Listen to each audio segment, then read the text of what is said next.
I can go back to summer last year, which was a very dramatic summer we had here in Germany. And if we talked about this, if you remember that our River Rhine, which is one of the biggest rivers in Europe, lost half of its water content.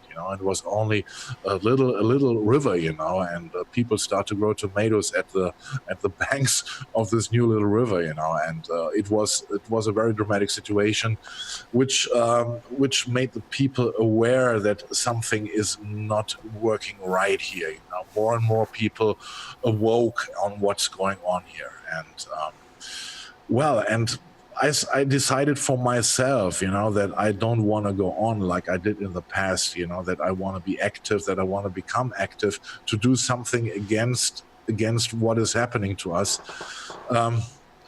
I know it's a fight. It's a lost fight in the end, because I don't have a lot of trust that anything would change. But at least I would have tried something, and this led me to join also the ex-rebellion, as John said before. And what's interesting is, coming back to last year, that in this situation, in this hot summer, with all those environmental influences, it helped a lot the Green Party here in Germany. They got so much support, the ratings increased, and and all the other parties in Germany, they started to look at them and saw, okay, maybe the climate change is a topic we might use for our purposes, and this clearly came out now with the rising protests of the students here in Germany as well, in the Friday for Future movement.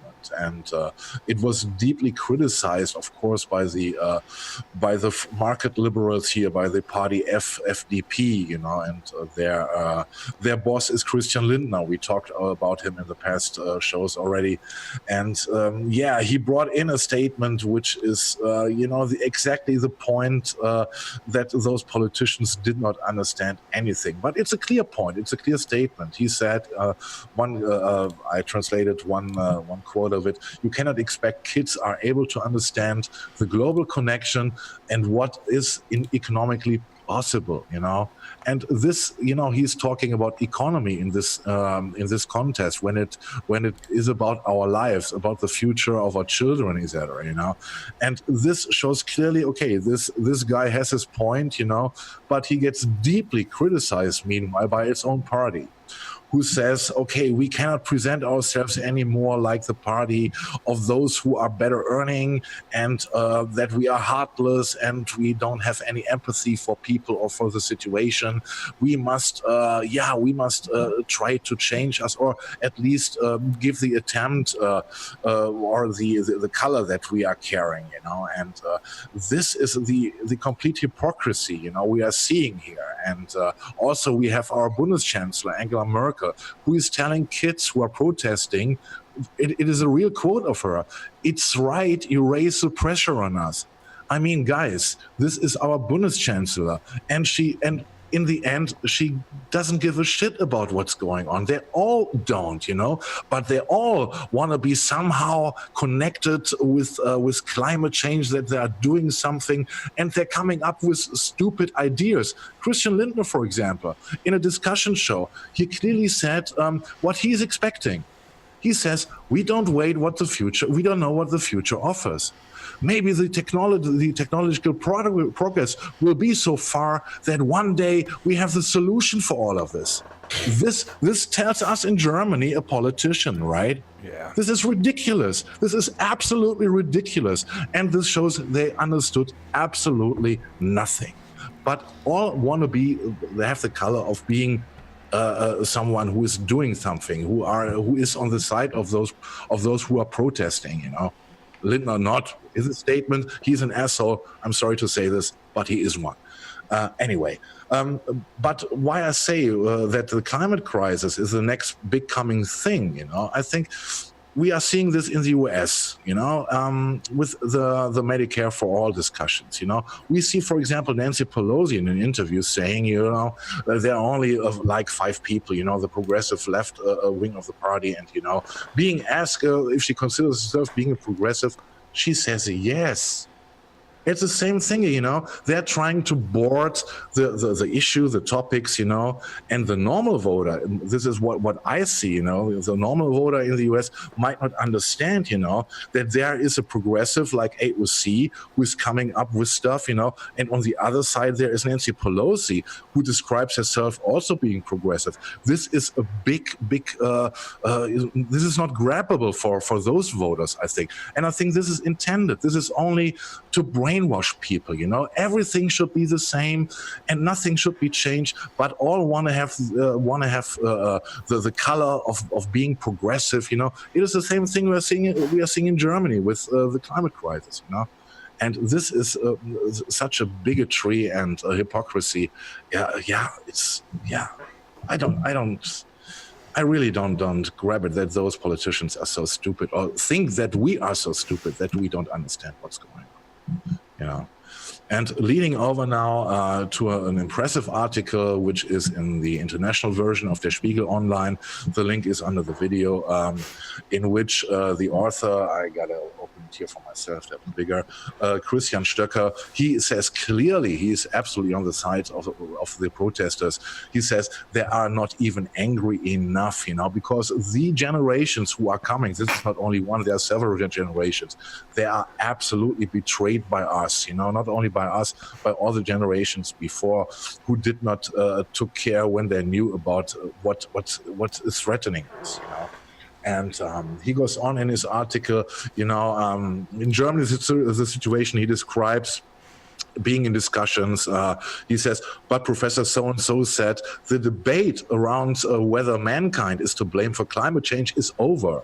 There's global consensus. The only people who refuse to get on board are Donald Trump and far-right populists like Germany's Beatrix von Storch of the Alternative for Germany, our AfD party. For years, countless lies were told and people were deliberately misled about the climate by people on the payroll of the very industries that make their shareholders rich with fossil fuels. And this is an absolute fact. And, the discussion goes on, when you talk with people, and it's very difficult in Germany. And it is always the same arguments. It won't be so bad. It will happen only in Africa or Asia, but not over here. And then again, the Lindner quote, they will find some kind of technology solutions in time. In time, yes. We can pray for this, Thoughts and prayers. Fucking bullshit. I'm sorry to say the word fuck for today for the first time. Really? That was the first fuck? I think so, yeah.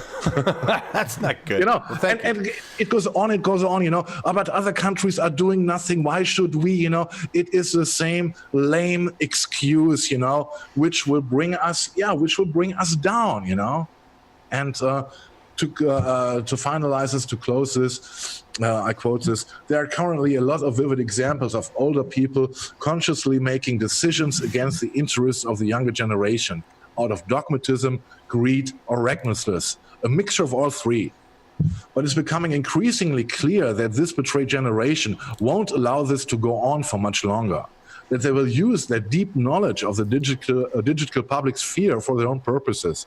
And the examples are already there. US gun laws, EU copyright law reform, Brexit, and climate policy. The young have started fighting back, and they shouldn't stop. And this is exactly the point. We should not discuss about skipping school and bullshit. In Germany, they're threatening those with legal fines. We're skipping the school on Fridays. They're building now crowdfundings, to help those students. If they got to pay something. But this shows exactly the oppression. They don't want to. They don't follow logic, They want to be stupid, I sometimes think. Yeah. It's really sad. So, this article, though, I just got to say, the guy, this Christian Stucker, is he thinking that Merkel and the regular Dems in your government are going to be okay with moving forward with a complete fossil-free Germany? Because he makes it sound like it's only the far right and that's opposed to this. I did not talk to Christian Stöcker, of course, and I don't know his further going opinions on this. But coming back to your question, it is ridiculous to expect anything from the parties here. This is why I joined the satire party.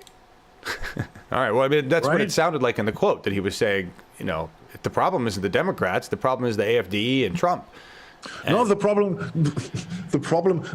now here is that everybody understands the problem, and everybody tries to support the students, but it's only half-hearted, They see there is a topic where we can get votes from, and we got to present ourselves as best as we can to do something against the climate catastrophe. Like Nancy But P. they aren't. Yeah, like Nancy P. Like Nancy P. for Medicare for All and all the other stuff in the U.S. It is the same tactics, and we got to be aware. We got to be aware about what is going on. Absolutely. Yeah, and then some to close with some very nice impressions from the Friday for Futures demonstration around the world. In Rome, there was Greta, and she had a big audience. 25,000 people were there. And it was, as I said, it was global. We got another slide with impressions from Hong Kong, from Sydney, South Africa, and India. All the students, all the kids around the world, they know what's going on. And politicians still are trying to betray us. And we cannot let them do this. We got to fight back. And this in the end brings me back to Extinction Rebellion. Because it is so, I joined this group. John said it before, in Düsseldorf. We got a nice team there. I think we are still around 20-25 people. I guess I met them for the first time past weekend, and it is, in my opinion, it is so important, to show colors, to act according to the laws, because anything else would discredit the movement right now. We will see if it helps. I have my doubts, but I think it is better than doing nothing or to give up. Join if you have a group. Join your local Extinction Rebellion group. Meet the people. Those people are as desperate as you are. And we all have only good intentions. There is no violence involved. We don't want any violence. We are trying this on the peaceful way, and this is, in my opinion, the only way. To get attention from the people.